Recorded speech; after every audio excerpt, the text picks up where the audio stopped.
Tonight on Hyping Your Own, I get stuck in a metal box. A professor explains why physics is important. And I commit several war crimes in a 6-ton go-kart.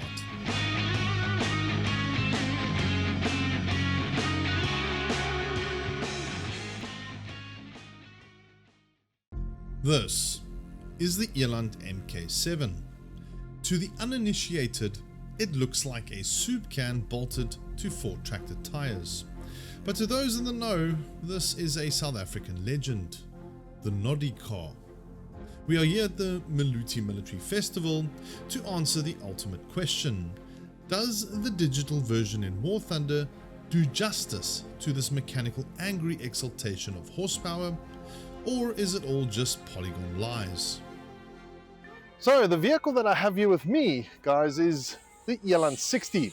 It's not a vehicle that you will see in War Thunder, of course, as opposed to the MK7 Eland 90, which we'll get to a little bit later because there is one here.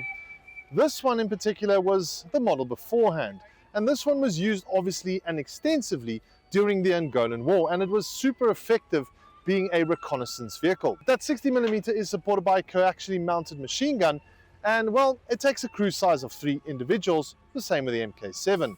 Quite a nice little piece of equipment we have here. To understand why this little machine is such a legend, we have to look back to the early 1960s. South Africa needed a scout car, something light enough to be airlifted, fast enough to outrun trouble, and rugged enough to survive the African bush. The answer initially came from France, the Panhard AML.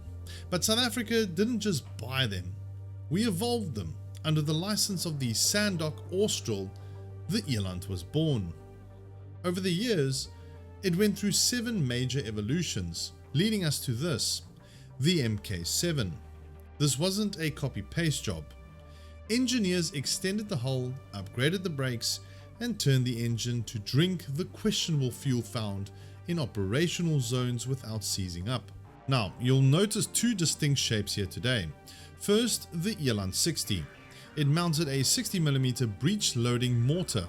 It was the infantry's best friend, an anti-personnel nightmare that could lob shells over hills. But as the border war escalated, the enemy started bringing heavy metal. T-34s and T-55s. The Eland needed teeth, and big ones. Enter the Eland 90. They took this tiny chassis and strapped a 90mm GT2 cannon to it. Think about the physics of that. It's like putting a fiercely recoil-heavy shotgun on a skateboard. This transformed the Eland from a scout into a giant slayer. It earned the nickname the Noddy car because of how violently the suspension would rock back and forth when it fired. It looked cute, but by the time it met the T-54s in Angola, it was a tank destroyer. But to really understand how this mechanical David fought the Goliaths, I consulted a man whose brain is essentially a classified military document with legs, Professor Dewald Venter. Well, the Eland 90 was the result of South Africa looking for a mobile light vehicle, and they did that around about late 50s, and the French Panhard was chosen as one of 3 vehicles after a period of trials. Yes. And it comes in 2 variants in South African service.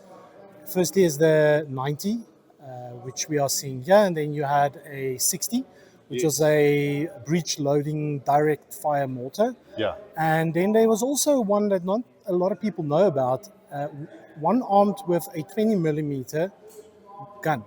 Seriously? Yeah. It'd be quite a cool, like, BR2 kind of vehicle, maybe. I don't know. Absolutely, yeah. Maybe not as stabilized as the Fox, Yeah. but I think it will get the job done. So, I mean, if you take this vehicle in War Thunder, for example, do you feel like the players played correctly in that game? I mean, since you played? My experience has been, and I can only speak about what I do.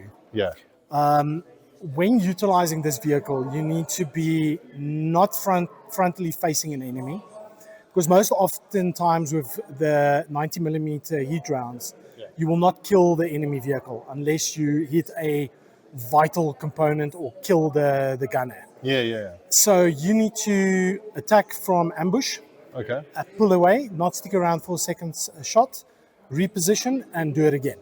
Your job is not to kill necessarily the enemy. Your job is to damage them, immobilize them, make your team or put your team in a position where they can kill them.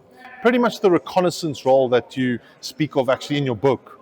In case if you guys are not aware, the book is in the link below in the comments section if you want to check it out. It is for sale, of course. I actually bought a copy. I've learned a lot about this Eland 90 in particular, the MK7 version that we actually all play in War Thunder. So again, like just going back to that, it is a reconnaissance vehicle, like you said, and in the Angolan War, it was used as a reconnaissance vehicle as well. So, you know, it's from the AML 90, right? I mean, that's correct, yes. Ultimately so. And then just in general, like, how do you feel about, you know, the representation of the actual vehicle in the game? Do you think it's fairly well represented? Yeah, absolutely. The modeling is spot on. The damage modeling for the rounds it uses is spot on. I actually went and did the tests to see what the post-armor effects are. And it's exactly what the guys who served in the Bush War said about the 90mm, which was used on the Eland and the Ratel 90 as well. Same turret. We talked about, you mentioned the AML 90, and as War Thunder players might know, when you look at the French vehicle, there's subtle differences with regards to the exterior of the vehicle, but one of the key differences with the South African vehicle is the additional ammunition racks in the turret. Oh, okay, I see. Yeah, so because our warfare is mobile warfare, so vehicles needed to operate longer on their own without resupply, and that necessitated additional ammunition to be carried. Enough history. It is time to see if I actually fit. Okay, he's much smaller than what I am, and he's managed to get in there. Folks, it's perfectly safe. The interior of an Eland is cozy. I mean, if you're claustrophobic, you will die immediately. There we go.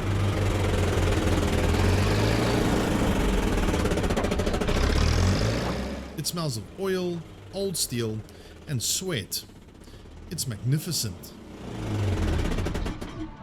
Can I change the turret, by the way? Yeah, sure. I'm just gonna move the turret plus with the hand. Cock here. So as you can see, this is a low carousel. I've just used as we're trying to get it going. Hopefully she'll kick off.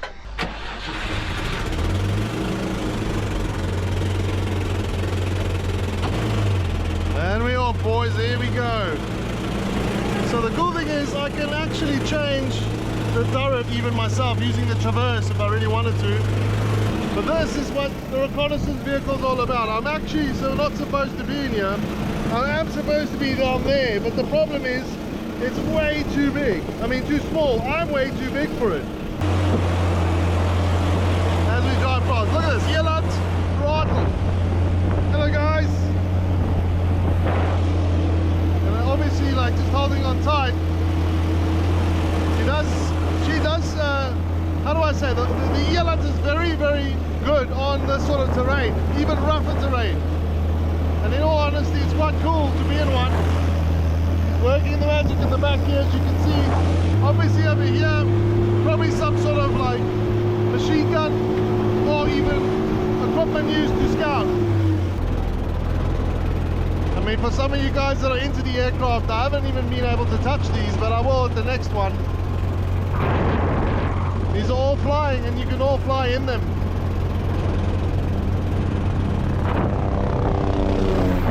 And there goes the helicopter. The suspension is strictly theoretical.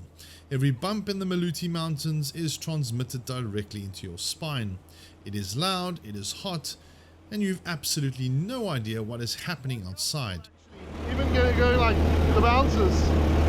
Very interesting to see and experience, of course. It is the perfect environment for panicking in this case. However, I got to experience the car with an open cupola turret. And oh boy, was it fun. So how does that spine-shattering reality translate to the realm of the snail? In War Thunder, The Eland 90 sits at a battle rating of 7.7. You are fighting Cold War MBTs with stabilizers and anger issues. To survive, you must adopt a lifestyle. You're not a tank, you're actually a rat. The first thing you notice is the speed. On a road, you are faster than the speed of regret. You can reach the enemy spawn before they have even finished loading their maps. But there is a catch. The moment you leave the tarmac, the physics engine gets confused. Mud is your kryptonite. And then there's the suspension. Remember how I said it was theoretical? In game, it is a trampoline because the Eland has no stabilizer and you have to stop to fire. But when you stop, the car rocks back and forth for 3 to 5 business days. By the time your gun settles, the Leopard 1 across the map has already deleted you. However, when it works, it is glorious. The 90mm Heat FS shell has 350mm of pen. It doesn't matter how much armor the enemy has, you simply delete them. Just don't get shot back. The Eland has 10mm of armor. That is not armor, it is a polite suggestion. A 50 cal machine gun will turn you into Swiss cheese. So, the verdict. The War Thunder Eland is a fun, chaotic little gremlin. But the real thing? The real thing is a terrifying, vibrating, beautiful piece of engineering. Many thanks to the Maluti Military Festival and Professor Venter for being patient with me during my time there. So there we have it, guys. That is the Eland 60. A very remarkable vehicle that was actually there before the MK7 90mm that you see in War Thunder. If you enjoy the content and this video, please drop a like or subscribe for me. I really would appreciate it. But otherwise, I'll catch you in the next one. Goodbye.